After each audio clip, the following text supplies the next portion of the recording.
And every guru in the country believes their truth is the truth. And their followers insist it is so. It is like Bollywood fans who refuse to believe any criminal activities done by Bollywood stars.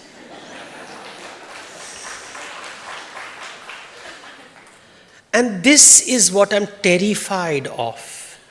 This notion of there being something out there which is the truth, and the guru has access to it, or the scientist has access to it, or the philosopher has access to it, or the politician has access to it, or the Nobel laureate has access to it.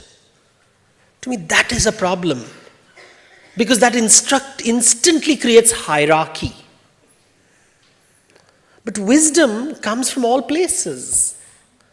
It comes from the cobbler, it comes from the driver, it comes from the poet, it comes from the artist, it comes from the farmer, it comes from the housewife, it comes from the teacher. Wisdom doesn't belong where somebody will register and tell me, oh, this is the truth. So what we really have is interpretations. We don't know what the truth is. And that word for me is the most problematic word I have ever come upon. And therefore I focus on my truth and your truth. My truth, whatever I experience, whatever makes sense to me, the way I think the world is, that is all I can share with you. And the only thing that you can share with me, or I would like you to share with me, is your experience and how the world makes sense to you. And the truth is somewhere between the two of us. If we cannot figure out the truth between the two of us, we go to a third party and we give power to the third party. And that party becomes the judge. And that judge will decide who is right and who is wrong, who is good and who is bad. And for me, that is a problem.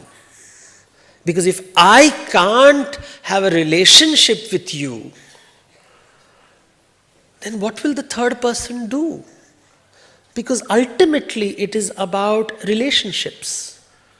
Two human beings having a relationship, a conversation, figuring out what is the truth between you and me. And these are the ideas that I feel Indian traditions explore at great detail. It's just that we have not been allowed to look at Indian traditions in this way. We have been sort of spellbound by the notion of objectivity, of ontology, that there is something out there and only someone who speaks Sanskrit will tell us what it is.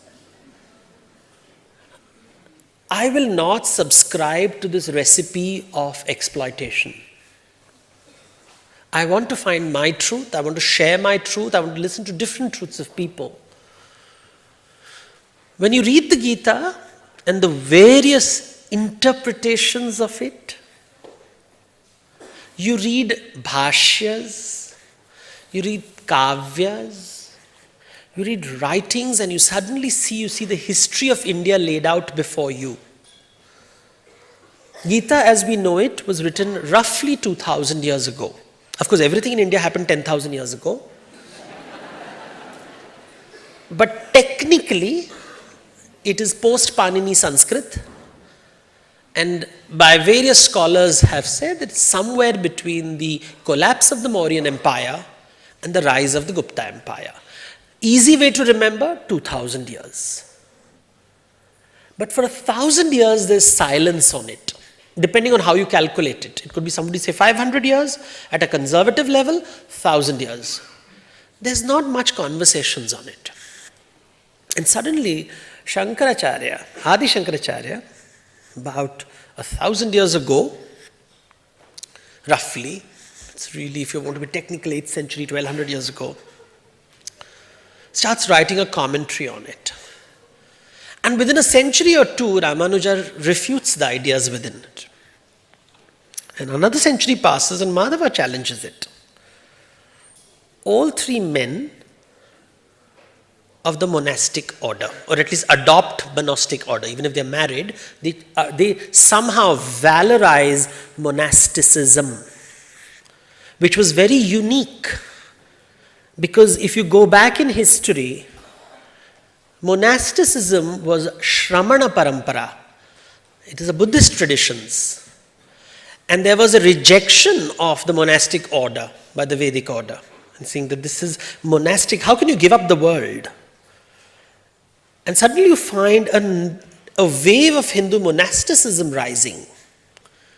And the viharas are dying and the mathas are emerging.